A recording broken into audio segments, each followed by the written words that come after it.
أشهد أن لا إله إلا الله وحده لا شريك له وأشهد أن محمدا عبده ورسوله أشهد أن لا إله إلا الله وحده لا شريك له وأشهد أن محمدا عبده ورسوله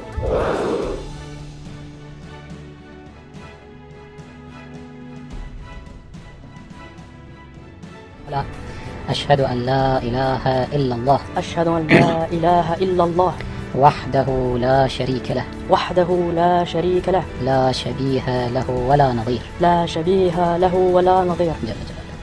أشهد أن محمدا رسول الله أشهد أن محمدا رسول الله صلى الله عليه وآله. وأشهد أنه سيد الأنبياء وأشهد أنه سيد الأنبياء وخاتمهم وخير الخلق أجمعين وخير الخلق أجمعين.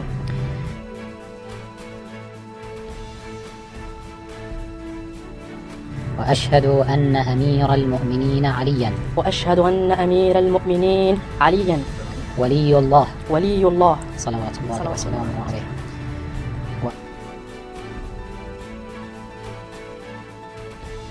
وأشهد أن فاطمة الزهراء وأشهد أن فاطمة الزهراء وأبناءها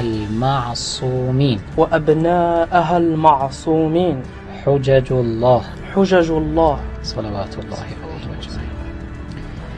أشهد أن أبا بكر وعمر أشهد أن أبا بكر وعمر وعثمان وعائشة وحفصة في النار إن شاء الله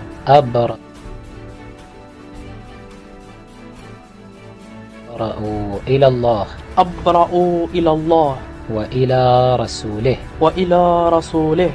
من أبي بكر وعمر وعثمان وعائشة وحفصة وسائر أعداء أهل بيت رسول الله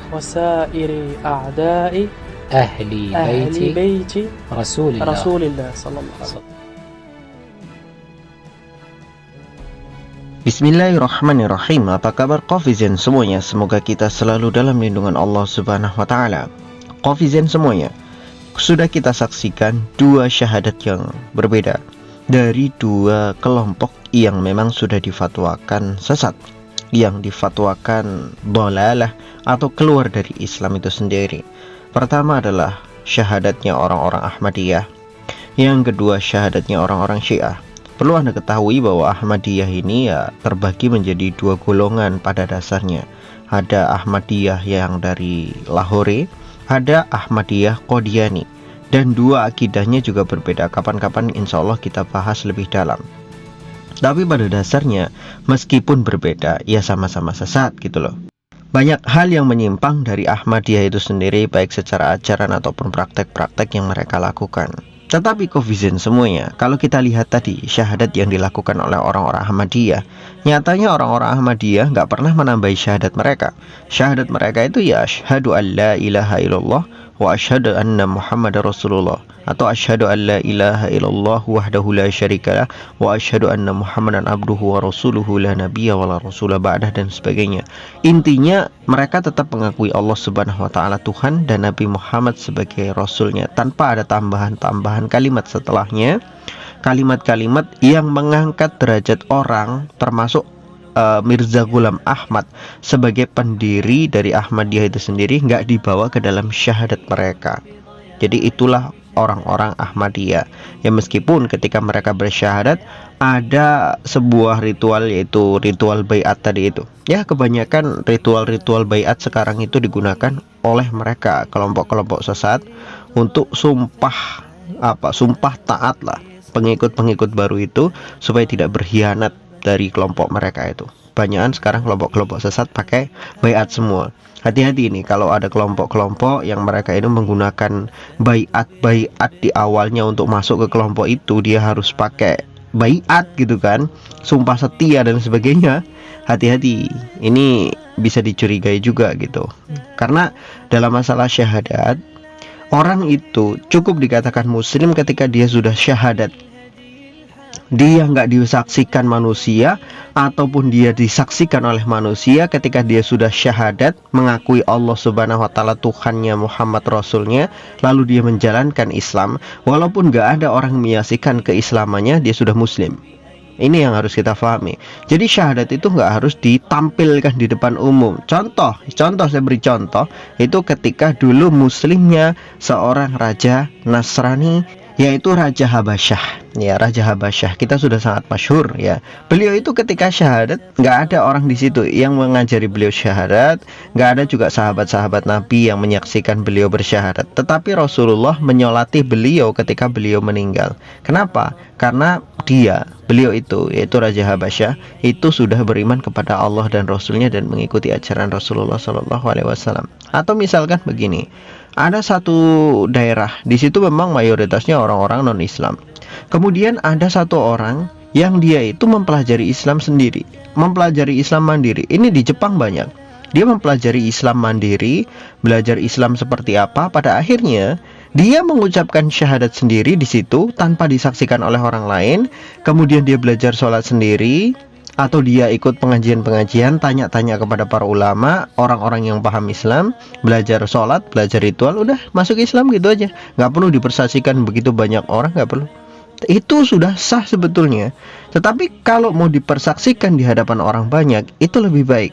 Karena untuk mengumumkan keislaman beliau, keislaman orang itu, dan untuk mencari aman saja. Nanti kalau misalkan dia mati, orang tahu ini dia Islam, dia harus dikuburkan seperti orang Islam, kan gitu. Itu maslahatnya. Tetapi kalau kita tanya apakah syahadat itu harus dipersaksikan di depan umum, tidak juga. Jadi orang yang bersyahadat sendiri pun itu tetap saja dikatakan dia seorang muslim, dan dia sudah pantas menyandang diri seorang muslim. Itu yang kita pahami. Jadi kalau yang dilakukan oleh orang-orang Ahmadiyah ini, syahadatnya ditambah-tambah dengan baiat. Nah, ini yang perlu dipertanyakan. Ya, ini ajaran dari siapa dan apakah ini benar diajarkan oleh Rasulullah SAW? Nah, itu aja. Jadi kalau secara kalimat syahadat tidak ada penambahan, tetapi di situ ada ritual-ritual lain yang kita sebut sebagai tambahan atau sebagai modifikasi dari syahadat. Nah, sedangkan syahadatnya orang Syiah itu sudah jelas sekali ditambah kalimatnya. Kalau kalimatnya saja sudah ditambah, apalagi yang lain. Jadi ajaran syahadat saja sebagai pokok pondasinya itu sudah ditambah-tambah, apalagi hal-hal yang lain. Bisa kita pahami baik-baik. Lihatlah syahadatnya orang Syiah, asyhadu an la ilaha illallah wa asyhadu anna Muhammad Rasulullah wa asyhadu anna Aliyan hujjatullah, Aliyan waliullah, dan seterusnya. Ada tambahan-tambahan, bahkan kalau yang diajarkan oleh seorang pendeta Syiah itu juga dia bersaksi bahwa Abu Bakar dan Umar dan Aisyah dan Hafsah itu semuanya di neraka. Kan bayangkan, itu adalah sahabat-sahabat mulianya Nabi, itu adalah istrinya Nabi. Aisyah dan Hafsah itu kan dua istri Nabi yang sangat disayang oleh Nabi. Aisyah putri Abu Bakar, Hafsah putrinya Umar. Itu kata mereka, orang-orang Syiah ini tadi masuk ke dalam neraka. Doktrinnya sudah diterapkan di awal. Syahadatnya itu sudah menjadi seperti sesuatu yang sudah dimodifikasi jauh dari asalnya. Mereka bukan hanya memodifikasi sebuah syahadat, sebuah kunci untuk masuk Islam, tetapi mereka juga menambahkan kutukan atau laknat-laknat kepada para sahabat, yang sahabat itu adalah sahabat yang dicintai oleh Rasulullah SAW. Seumur hidup mereka itu membantu, menolong, dan juga menjadi pembela Rasulullah SAW. Tapi dikutuk oleh mereka hanya karena mereka menganggap bahwa kepemimpinan Rasulullah setelah beliau wafat harusnya kepada Ali. Tapi mereka menganggap Abu Bakar, Umar, Utsman itu telah merebut kepemimpinan itu dari Ali. Ini Syiah. Makanya kalau kita tanya mana yang lebih sesat, Ahmadiyah atau Syiah, jawabannya jelas, Syiah lebih sesat. Meskipun dua-duanya sesat, tetapi karakteristik kesesatan itu kan ada level. Ya seperti seblak lah, ada level 1, 2, 3 sampai level 10. Sama aja sesat gitu kan. Ada level 1 sampai 10. Nah, kalau Syiah itu sudah levelnya 10. Ingat, iblis saja itu kalau ngomong sesat levelnya level 2 loh. Loh kenapa? Kok dia masih level 2? Ya iya, coba dosanya iblis itu apa? Dosanya iblis itu aba wastakbar. Dia sombong dan dia itu membanggakan dirinya sendiri. Dia nggak pernah musyrik, ya kan? Dia nggak pernah menyembah kepada selain Allah. Dia nggak pernah meminta kepada selain Allah dan lain sebagainya. Sedangkan kalau orang-orang Syiah, kenapa bisa dikatakan sebagai levelnya 10? Karena dia ngaku Islam, bawa nama Islam, tetapi yang mereka kerjakan tidak ada satupun yang bau-bau Islam. Semuanya adalah hal-hal yang melenceng jauh dari Islam. Gitu ya, Coffeezone semuanya. Wallahu a'lam bishawab. Semoga bermanfaat.